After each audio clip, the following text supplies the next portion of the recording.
కింది స్థాయి అధికారులు చేసిన తప్పిదానికి మా మంత్రి ఎందుకు రిజైన్ చేయాలి అని కూడా వాళ్ళు మాట్లాడుతున్నారు. ఇప్పుడు కింది స్థాయి అధికారులు చేసిన తప్పుకి మేము ఎందుకు రిజైన్ చేయాలని చెప్తా ఉన్నారు.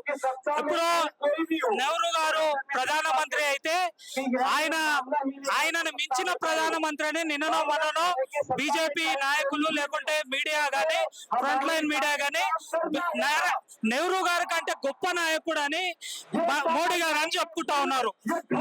నెహ్రూ గారి ప్రభుత్వంలో ఎక్కడో ఒక మారుమూల ప్రాంతంలో ఒక చిన్న రైలు యాక్సిడెంట్ జరిగిందని అప్పుడు ఆయన ప్రభుత్వంలో ఉన్న లాల్ బహదూర్ శాస్త్రి గారు నైతికంగా బాధ్యత వహిస్తూ ఎవరు చేసిన తప్పిదమైనా సరే నా ప్రభుత్వంలో జరిగింది కాబట్టి నేను నైతిక బాధ్యత వహిస్తూ రాజీనామా చేస్తున్నానని ఆ రోజు లాల్ బహదూర్ శాస్త్రి గారు రాజీనామా చేశారు. మీరు ఎలా దేశంలో ఎప్పుడో చేసిన తప్పులని ఎప్పుడో చేసిన కాంగ్రెస్ ప్రభుత్వం తప్పులని చెప్తా ఉన్నారు కదా, వాళ్ళతో పోల్చుకుంటా ఉన్నారు కదా. ఇవాళ వాళ్ళు ఒక గొప్ప ఉందాగా ఉండేది.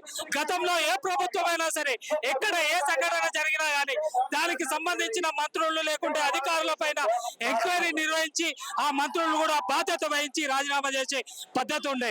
కానీ ఇలా నరేంద్ర మోడీ ప్రభుత్వంలో ఈ రోజనే కాదు, ఈ 2014 నుంచి ఇప్పటి వరకు దాదాపు 90కు పైగా ఎగ్జామ్ పేపర్లు లీకేజీలు జరిగినాయి. మీకు బాధ్యత లేదా?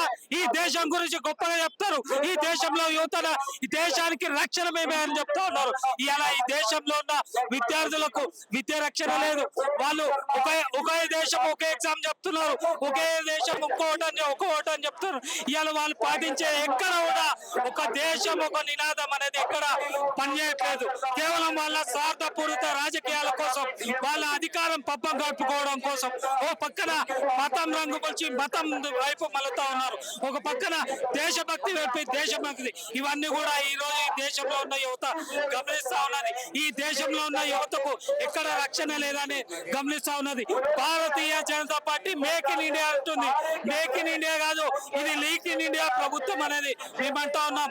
ఇవాళ నరేంద్ర మోడీ ప్రభుత్వానికి, నరేంద్ర మోడీకి, భారతీయ జనతా పార్టీకి ఈ దేశం మీద భక్తి ఉన్నా, ఈ దేశంలో ప్రజల మీద చిత్తశుద్ధి ఉన్నా ఇప్పటికైనా ధర్మేంద్ర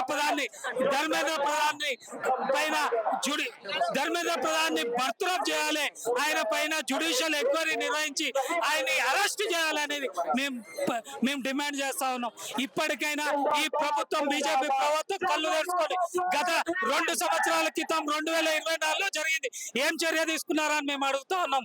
మళ్ళీ జరిగింది, ఇప్పుడేం చర్య తీసుకున్నారని కేవలం కింది స్థాయి అధికారులను అరెస్ట్ చేసి 4 కేసులు బుక్ చేస్తా ఉన్నారు. ఇలా లీకేజీలో బాధ్యత కూడా బీజేపీ నాయకులు ఉన్నారా అనేది ఇలా దేశం చూస్తా ఉన్నది.